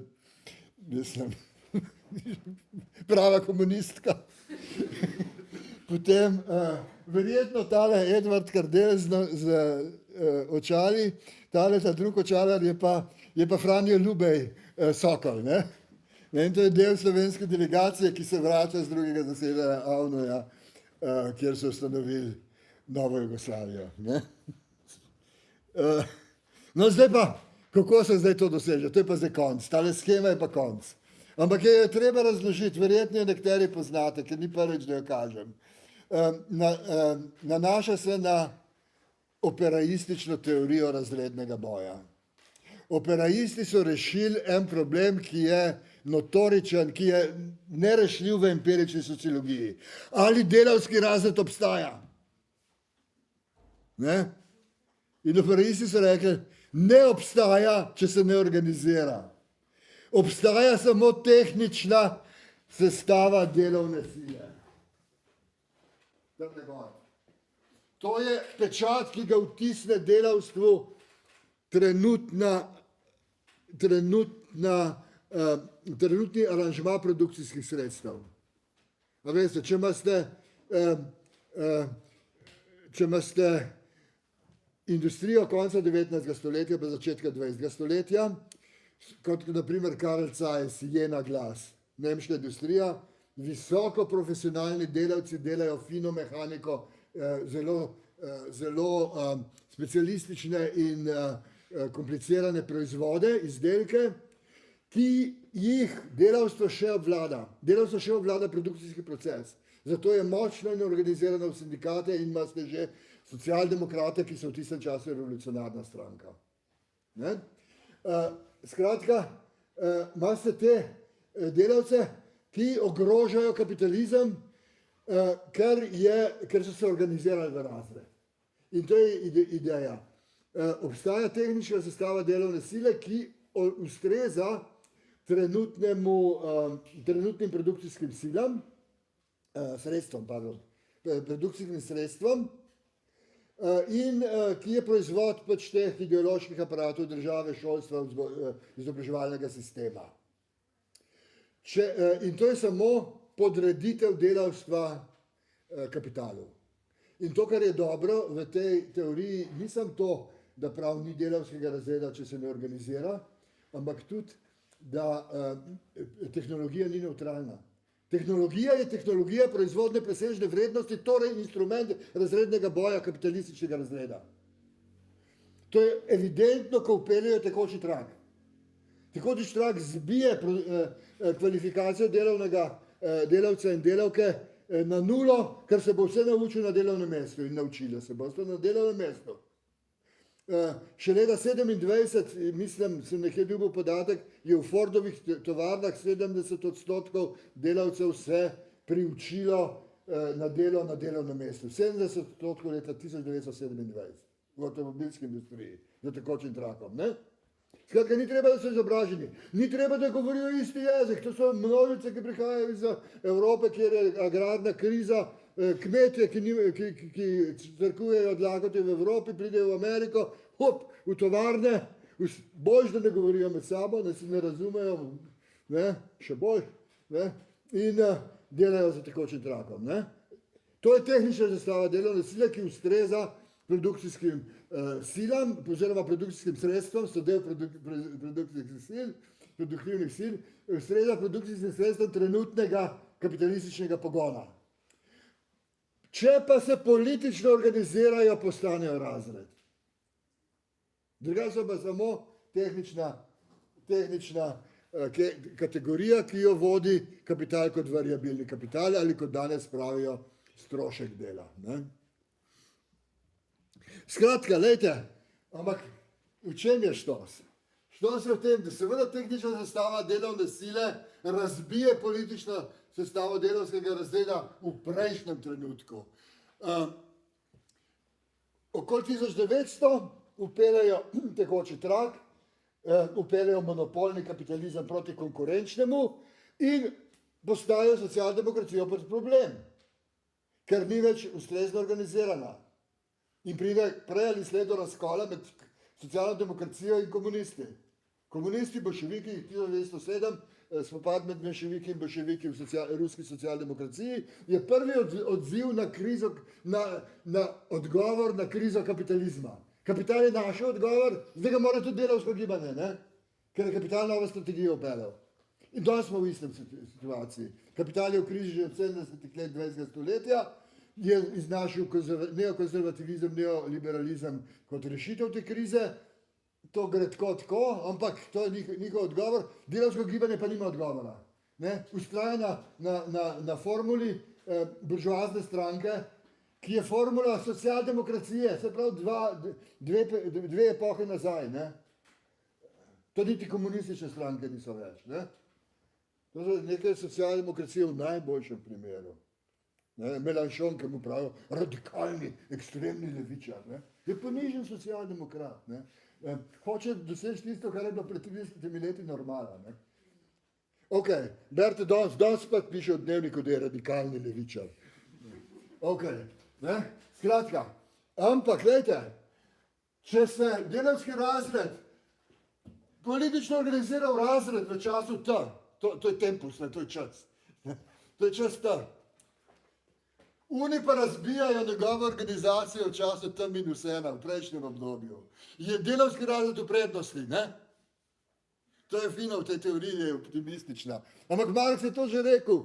Proletarska revolucija jemlje svojo poezijo iz prihodnosti. Ne? Se ne zgleduje po rimskem imperiju, ki so se šemeli v Brute in Cezarje kot Napoleon, ne? Ampak jemlje poezijo iz futurizma. Ne? Iz prihodnosti. Skratka. In, pazite, v čem je pa zdaj naš point, intelektualci, je pa tale point, da ne morete se organizirati, če ne analizirate situacije, če ne analizirate kapitalističnih odnosov in svoje družbe. In ta teoretska analiza je del politične organizacije delavskega razreda. Je kolektivna teorija, je kolektivni delovni proces. Ne? In delavska stranka rešuje problem, ki ga je Gramsci po svoje formuliral, ki je rekel, vsi ljudje so intelektualci, ampak ne upravljajo vsi funkcije intelektualcev. Vsi ljudje mislijo, ampak nimajo pa vse mandata družbenega za mišljenje, za razumnike. Pa je pa napisal tudi tako, ne? To, da moramo vse člane politične stranke smatrati za intelektualce, je trditev, ki lahko izzove norčevanje. Ampak če premislimo, je res. Delavska stranka povrne funkcijo intelektualnega dela tistim, ki jim jo je razredna družba odvzela. Delavska stranka je kolektivni intelektualc in že premaguje danes delitev dela na intelektualno in telesno delo. In to je bistvo delavske stranke. Teoretski proces analize je kolektivno učenje, je kolektivni proces proizvodne teorije. Teorija ne more nastajati v kabinetu. Tudi tisti, ki velja za kabinetnega znanstvenika, kot sem jaz, naprimer, bere članke, bere knjige, pa včasih s kom kaj govorijo. In skratka, delavska stranka organizira kolektivno intelektualno delo članic in članov in s tem teoretizira razredno pozicijo. Teorija pa ni nič, če ne teoretizira pozicije, s katere govori. A veste, če ne spontano prevzema pozicijo vladajoče ideologije, prej ali slej. To pa se našli v empirični sociologiji, tudi v humanistiki, še bolj konzervativne variante pa se našli. Skratka, prevzemajo klišeje vladajočih ideologij iz preteklosti in sedanjosti, ker ne teoretizirajo svoje razredne pozicije, ki je lahko samo razredna pozicija tistega razreda, ki hoče uničiti razredno družbo, ki hoče razrednost odpraviti. In to, tako je rekel predsednik Mao, pojdimo med množice in se učimo od njih. Ampak moramo pa tudi, zakaj je pa partija potrebna, ne? Zakaj? Ker bomo zgostili njihove izkušnje v boljša razčlenjena načela in metode, potem pa bomo te nepredelane ideje širili med množice, da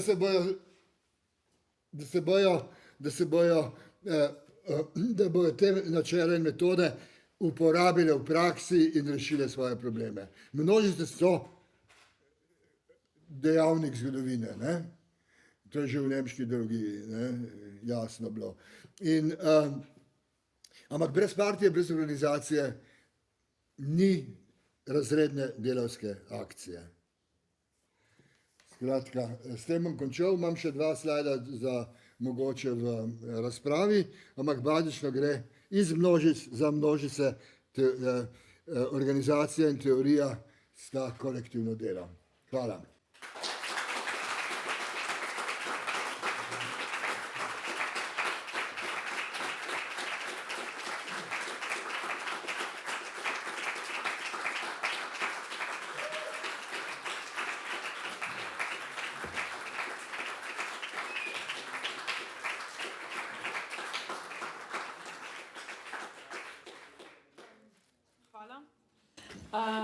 Vprašanja, pripombe, pohvale.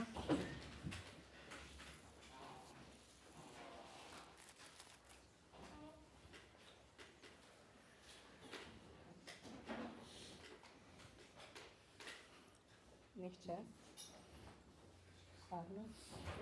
Ja, lahko jaz začnem.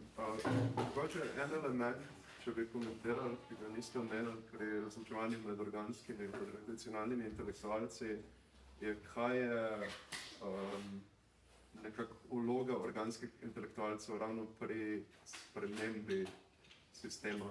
Ker se mi zdi, da ima Gramsci ravno to idejo, da organski intelektualci so načeloma usmerjeni v prihodnost, ustvarjajo pač nek nov sistem, oziroma so ideologiji nekega novega sistema.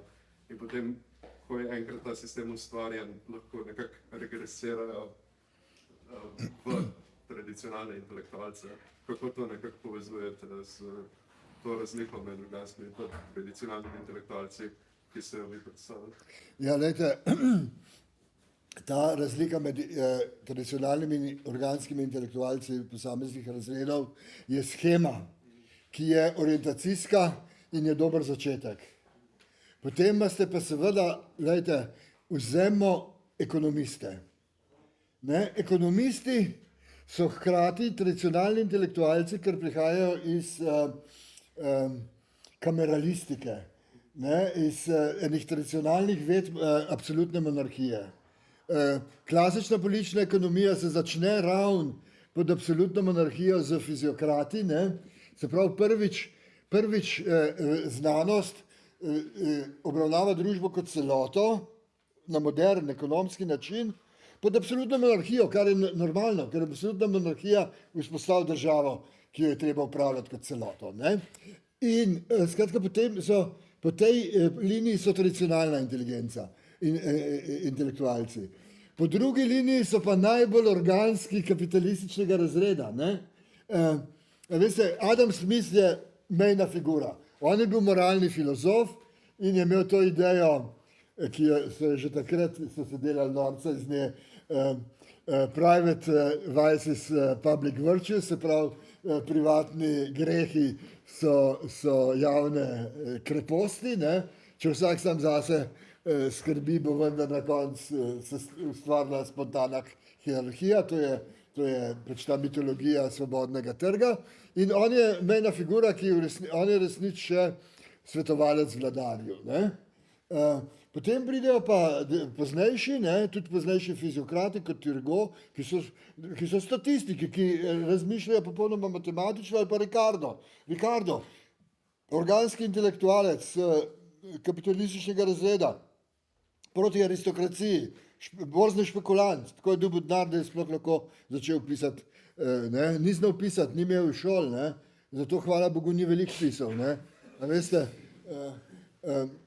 Adam Smith rabi debele knjige, da pove svoje. Ricardo je napisal nekaj člankov, pa eno knjigo, ki ima naslov Načela politične ekonomije in obdavčenja.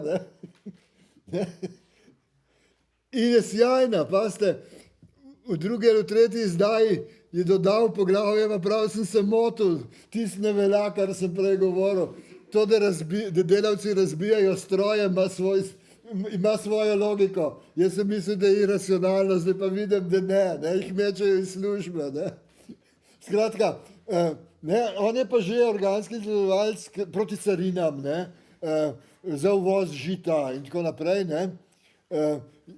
Skratka, danes so pa popolnoma na strani, danes so pa večina uradne znanosti je opustila politično ekonomijo in se ukvarja z ekonomiko, se pravi s temi modeliranji, ki so narejene za individualne kapitale. Za državo pa to bolj težko deluje. Že celo za majhno državo, kot je Slovenija, 2 milijona, pa je že to preveč, ker ni samo enega kapitala tukaj. Za Luksemburg mogoče deluje, ki je davčna oaza, pa samo špekulirajo. Ampak, skratka, zato pa obstaja heterodoksna ekonomija. Ma se pa znotraj ene vede, ki je organsko kapitalistična, razredni boj. Dobesedno razredni boj. Berite Michela Hussona, Čisti kapitalizem je v slovenskem prevodu, ne vem, koliko je dober prevod, ampak pogledajte grafikone, on je napovedal krizo leta 2008, že 2004-2005. Na podlagi statističnih, in to zelo lepo to prikazuje. Skratka, kot je rekel Althusser, znotraj ideoloških aparatov poteka razredni boj. In to vidite vsak dan, ko vidite, kakšni so razpisi, ki jih razni dajalci denarja pošiljajo, kjer vas silijo v klišeje vladajoče uradne znanosti. Zato jaz delam razliko med znanostjo in teorijo. Teorija je angažirana analiza, ki dela s koncepti, znanost je pa teorija, ki je ideološko obdelana. Znanost, tako kot se reče, Slovenska akademija znanosti in umetnosti. Tam je to znanost, to je uradna znanost, to je tista, ki uporablja teoretske dosežke, ampak jih ideološko obdela. No, skratka, tako da imamo razredni boj znotraj aparatov, pa tudi zunaj aparatov. To, kar danes sem se jaz zavzemal, zelo pesimistično. Ni teorije na univerzi, ni teorije na inštitutih, teorija je v partiji, ampak partije ni. Ja, seveda, brez inženirja ne bo socializma, to so vedeli že leta 17. In malo je rekel, pustimo direktorje, ki so buržuji, ampak znajo upravljati s svojimi podjetji. Ne, on je naredil tisto razliko, ki danes ne velja več. Ne, ki je rekel, imamo zemljiške posestnike, reakcija, tukaj ni problema. Pa imamo kompradorsko buržoazijo, to je tista, ki dela za kolonializem in imperializem, pa imamo pa nacionalno buržoazijo, ki je napredna in ki jo bomo pridobili. Ne? To je pa, imamo tudi organske intelektualce kapitala. To je do neke mere držalo, ampak ne čist, Komentan, ki jih je izdal. Ne, berite tudi en dober roman, ki ga je napisal Malraux, Andrej Malraux, poznejši de Gaulleov kulturni minister.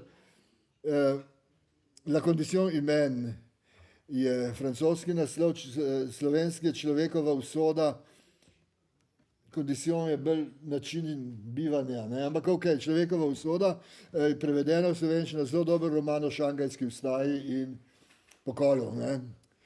To je Čujen Laj zakuhal, by the way. Ne? A veš, to je tisk, ni bral Wolfa, ne? Ki je mislil, da bo proletariat v kmečki deželi naredil revolucijo. Ne? Ampak se je naredil kmetje, kot je Mao Tse-tung pol to realiziral. Ne? Kmečka revolucija. Ne? Lenin je naredil kmečko revolucijo, ne da bi vedel. Ne? No, skratka, to je nacionalna buržoazija, to je problem pridobivanja organske inteligence, ki je nujna, ker vodi produkcijo. Je pa drug problem, ki ga vidimo v jugoslovanskem socializmu. A veš, jugoslovanskemu socializmu ni uspelo vzpostaviti samoupravljanja kot socialističnega produkcijskega načina. Produkcijski način je bil kapitalističen, tehnologija je bila kapitalistična, je bila celo pridobljena od Zahoda, z licencami in tako naprej. In to je problem, ne? Zato pa rabite inženirja.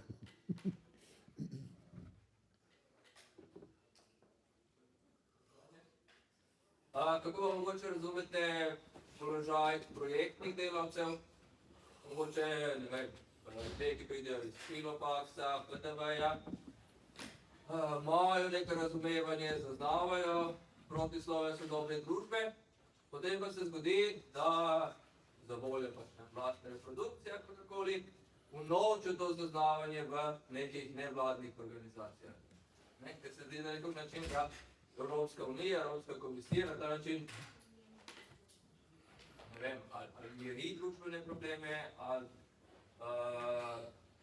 prisili ljudi, da pač, ne vem, unovčijo to kot projekt, da tega bolj organizacija razvodenija, lahko bi rekel. Ja, hvala. To je eno od srednjih vprašanj sodobnosti. Ne? Jaz bi ga razdelil na dva dela. Eden manj pomemben so nevladne organizacije, drug bistven je pa prekarni delavci, projektni delavci in tako naprej, in delavke. Glejte, nevladne organizacije so način depolitizacije družbenih praks in procesov. Ne? Nevladne organizacije morajo delati v okviru sistema iz dveh razlogov. Prvič, ker jih sistem plačuje, ali pa celo neke transnacionalne organizacije, to je eno, ki ne bi financirale revolucije. Drugič pa zato, ker so specializirane. One delajo, mi delamo za pravice migrantov, mi delamo za pravice seksualnih manjšin. Mi smo servis za individualne pravne spore. Vse lepo, vse človekoljubno, ampak to ne bo nikoli porušil sistema, nasprotno to reproducira sistem. Namreč vzbuja vtis, da če ne bi bilo ekscesov, bi bilo vse v redu, ne? In drugič povečuje pravni fetišizem. Ne? V resnici ne morejo delati brez pravnikov, se pravi brez sistemske, ne da bi se vključili, integrirali v reprodukcijo sistema. To je nevladne organizacije, ki mimogrede tudi so razbile znanstveno skupnost skupaj z univerzo in inštituti, ne, in banalizirale, tako da je prav žalostno gledati, kako ljudje se delajo bebce, da bi dobili denar. Ne. Pa ne bom več govoril, ker postajam vulgaren. Drug problem je pa tale, poglejte, tole je shema nacionalnega kapitalizma. To je takrat, ko obstaja, vse je idealizirana, ampak bazično je shema, ko obstaja nacionalno gospodarstvo, ko obstaja razredni kompromis v kapitalizmu in socialdemokratska politika in država blagostanja. Imate konstitutivno ločitev delovne sile od produkcijskih sredstev, organizacijo vodijo menedžerji, se pravi agenti kapitala, končni proizvod gre na nacionalni trg proizvodov in storitev, sem pozabil napisati. Ne? Skratka, sestava delovne sile, zdaj pa to, ne, to je važen, je več ali manj homogena. Prevladujejo to, čemur se reče standardna delovna razmerja, se pravi delovna razmerja za nedoločen čas, za visoko varnostjo delovne sile. Zelo težko je ljudi metati iz službe in če jih vrže iz službe, ni težko najti, to še ni kriza, ni težko najti nove službe. Nacionalni trg delovne sile, homogena družbena sestava delovne sile, to je moj termin. Jaz vpeljujem nov koncept po zgledu na tehnično sestavo delovne sile, še družbeno sestavo delovne sile.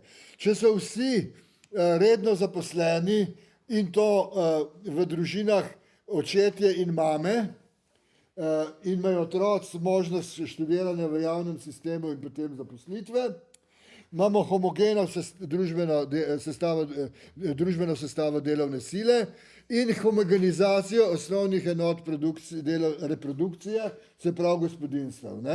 Zdaj pa ste rekli, v gospodinstvih pa velja patriarhat. V redu velja patriarhat, ampak tukaj je dobro začetek, da ga odpravljate, ker gospodinjstva niso pod tako presijo kot danes, ko vključujejo patriarhat, pa etnično pripadnost, pa religijo, pa farje, pa ne vem kaj, zato da preživijo, pa morajo disciplinirati otroke pa ženske, ne?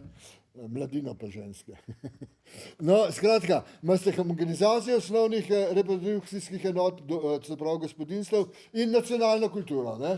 Ki je takšna pa drugačna, ponavadi konzervativna, pa kičasta, ampak na robovih imate pa avantgarda pa alternativa, ne? Ko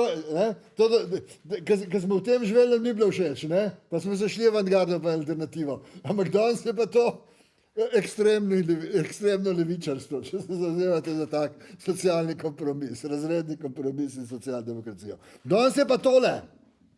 Poleg osnovne konstitutivne ločitve od produkcijskih sredstev, imate še drugo ločnico, kjer se razni deli produkcijskega procesa ločujejo od pogojev produkcije. In na skrajnem temle imate Muro, primer Mure.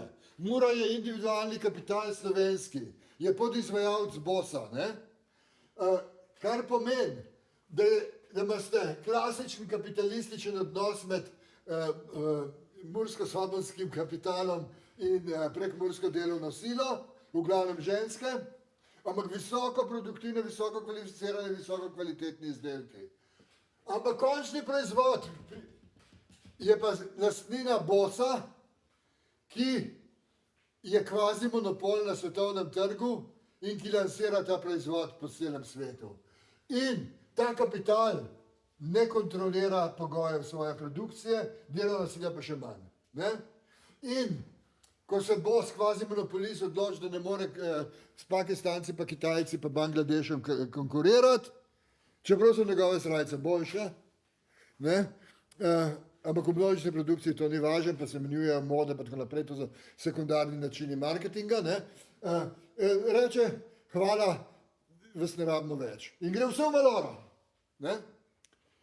To je ta skrajni primer, ki je celoten produkcijski proces ločen, celotni individualni kapital ločen od pogojev produkcije in prodaje svojih izdelkov. Tukaj imate pa vmesne situacije. Recimo tole bi bil družinsko podjetje. Družinsko podjetje, pazite, je družinski kapital, delajo otroci, mladina, mama, oče, pa še kakšen bosanc, ne? Na podlagi patriarhalnega terorja, ne? Ker oče ni menedžer, ampak je oče, patriarh, ne? In reče, da greste v disko, gremo delati, ne? In proizvajajo lončke iz plastike, štancajo za kozmetično industrijo, ne? In to je njihov polproizvod.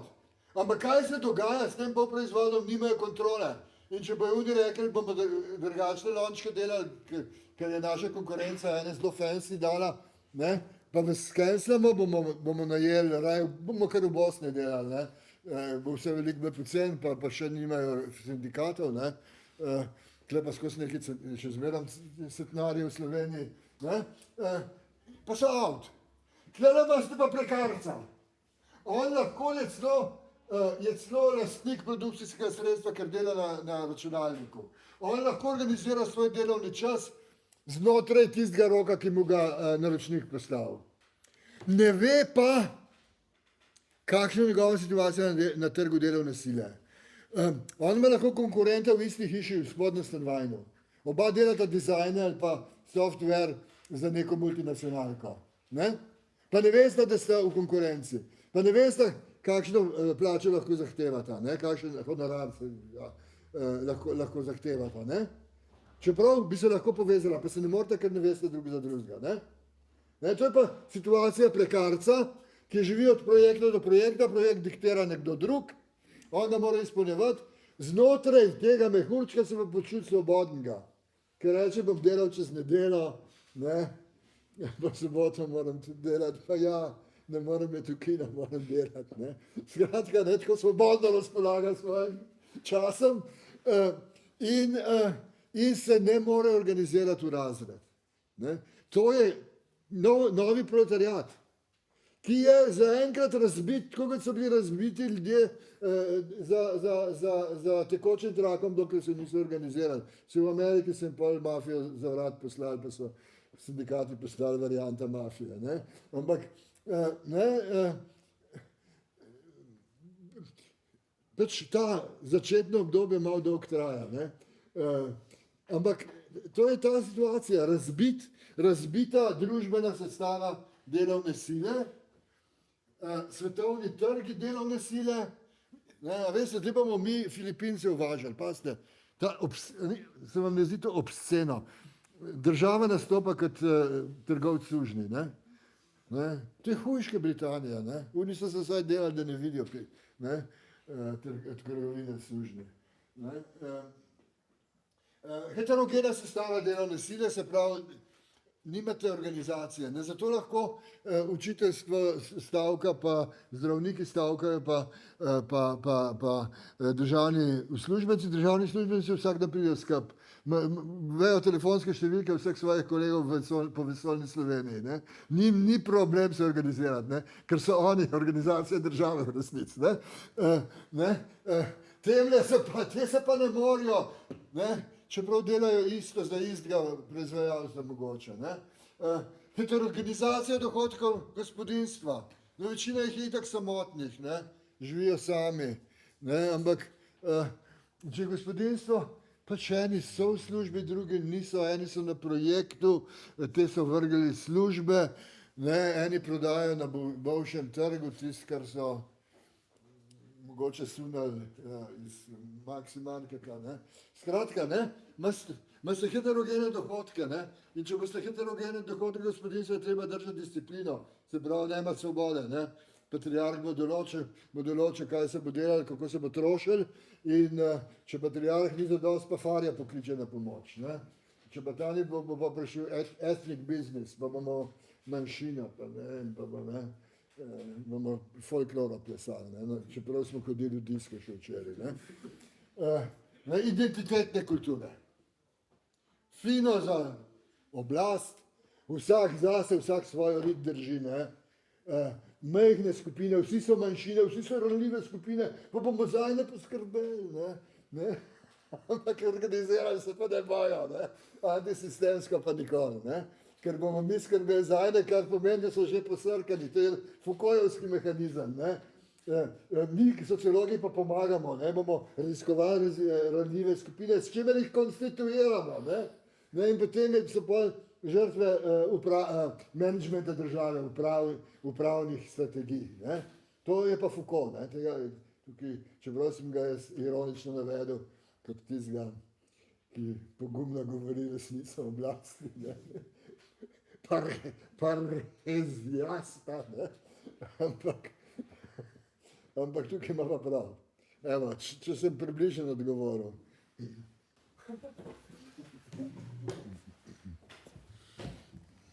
Še kakšno vprašanje? Ja, Nejc. Jaz bi v bistvu to malo nadaljeval tukaj, ker mislim, prej je bilo govorjeno o tem, kako moramo iti med množice in tako dalje, ampak a ni glih tle v primeru teh recimo prekarnih delavcev problem, da tudi če tako hočemo iti med množice, pa to vsake 2 dni nekdo pogrunta, da moramo iti med množice, ampak enostavno ne najdeš teh množic, ker so nekje tako drugače izolirani ali se zelo hitro menjajo in se, mislim, enostavno zelo težko prideš. Ja, točno. Prekarci niso množica, ne? Niso multituda v negrističnem pomenu besede. Lahko rečem malo, pejte med množice, ki obstaja vas, da ljudje tam živijo, kako se temu reče, stabilno, ne? So sesilna civilizacija, so vezani na zemljo, čeprav ni več tlačanstva, ampak so sve vezani na zemljo, ki živijo od nje, njemu je lahko to reči. Danes pa nimate množice, imate prav, ampak zato je organizacija na svetu. Mogoče res rečejo, da bejmo med množice, ampak zaenkrat še nisem videl. Videl sem, da bežijo od množic, bežijo v parlament, pa se grejo parlamentarne intrige, kar je konc, pa ste v sistemu.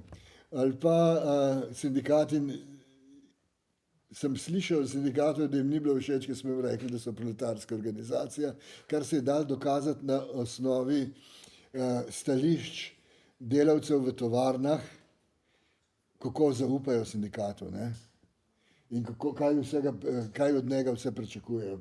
Pričakujejo vse, tudi politično delovanje, od katerega bežijo, kot hudič od križa. Sindikati bi morali biti politični, in se nima smisla delati neumnega, da to ni politika. Tudi če se grejo za te drobtinčarsko politiko, pa mečkem povišajo to pa pa tret, to je politika. Drugač pa se strinjam in če bi imel odgovor, bi mogoče tukaj bilo 2000 ljudi.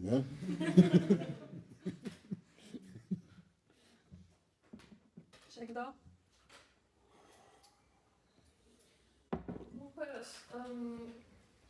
Mislim, to sicer je taka fancy analiza, ampak počasno se pa da narediti en tak uvid glede teh nesrečnih množic, ki bi pač vsi mogli govoriti z njimi, pa se všiti od njih. Velik problem to, ker nam niso všeč.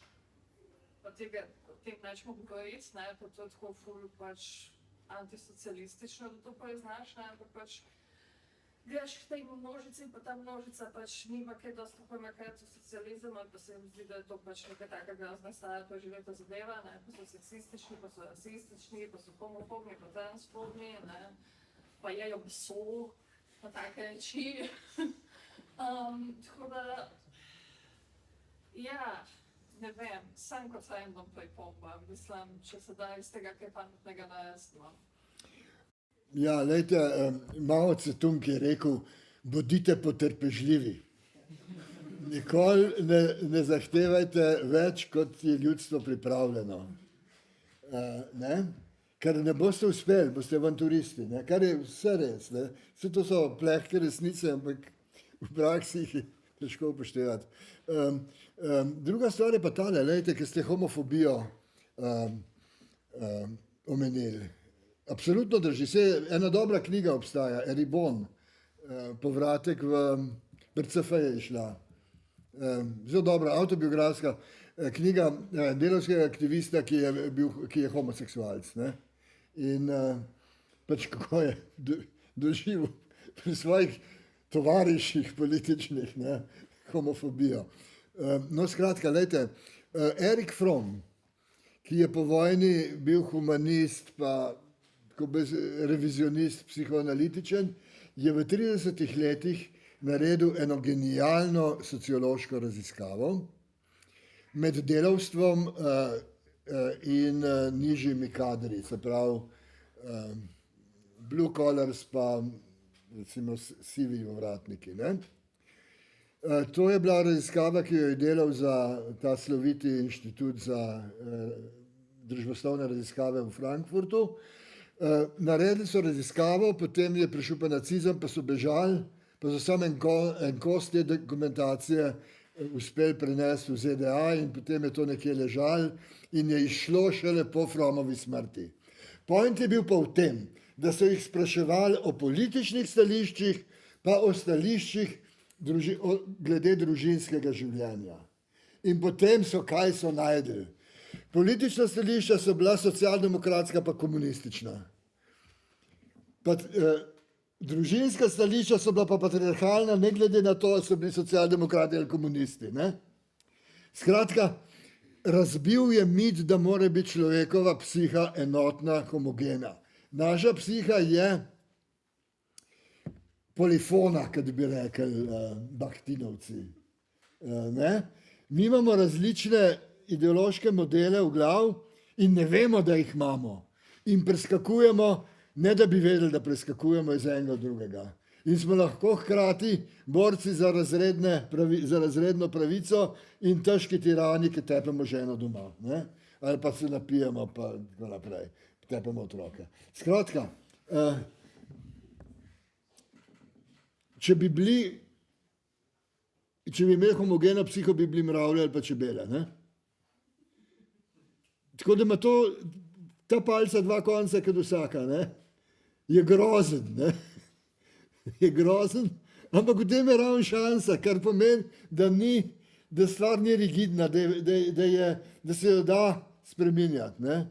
In kot je rekel, malo bodite potrpežljivi, kajti ljudje preklet dobro vejo, kaj so njihovi problemi, ne? Ampak jih vidijo iz dneva v dan. Ne? Zato obstaja partija, da sproži analitičen proces, da se te vsakodnevne skrbi in muke posameznikov in posameznic in posameznih gospodinstv spremenijo v konceptualna orodja za politični in ideološki boj. In potem se samo izobražujejo in samo vzgajajo, ne? Spreminjajo stališča. To sem vam lahko povedal, ker sem slučajno bral to Fromovo raziskavo, ki je sicer debela knjiga, ampak je res dobra. No? Še danes ne presežena, kar se tiče sociologije. In tega. Sem pripomba na to, da je mogoče slaba. Vi ste rekel heterogeno.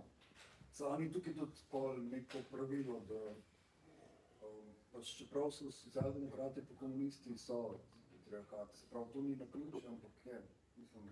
Ne, seveda ne. To sam pove,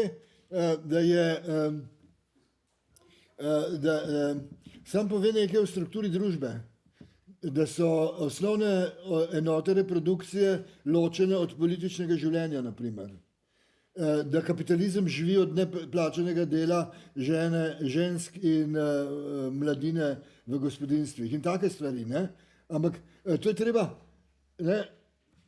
To, kar zdaj govorim, so znane stvari, ampak do njih je bilo treba priti. V času Froma je bilo to nekaj novega. In je res, je zakonito zadnji, seveda. In v tem je ravno teoretski problem, ki ga je treba najprej uvideti kot problem in potem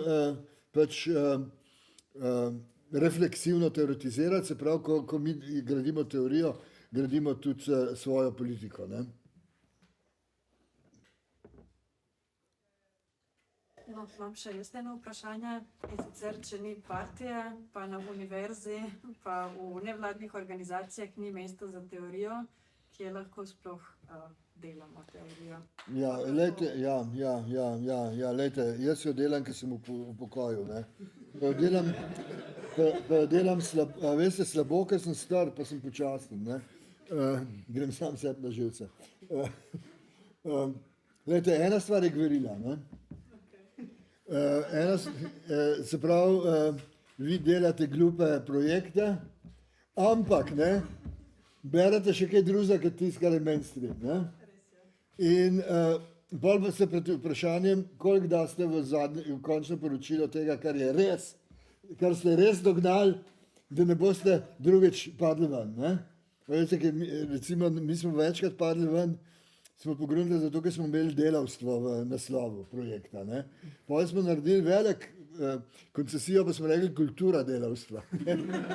In takrat bi skoraj dobili denar, ampak ga tudi nismo. Ne? Tako da, to je eno, to je gverila. To je gverila, drugo je pa to, ne? To, kar so delali raznočinci v mraku carske Rusije okoli leta 1860, da so po dnevu pač bili učitelji, inženirji znotraj sistema, po noč so pa brali Hegla, pa Marksa, pa Bakunina, pa Hercena, zelo veliko verjetno, ki so bili že Rusi, ne? Pa Černiševskega in po malem rovaril, kar vas je pripeljalo v Sibirijo, če ste imeli srečo, ne? Ali pa na Viselce. Ne? In kar pomeni, ne? Da dokler ste mladi, lahko to delate, pa ko boste stari, kot jaz, pa ne boste mogli, ker boste utrujeni, boste zaspali. Ne? Okay, hvala. Še kakšno vprašanje?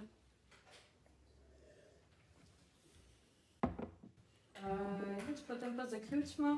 Hvala. No, hvala tudi vam, hvala za potrpežljivost.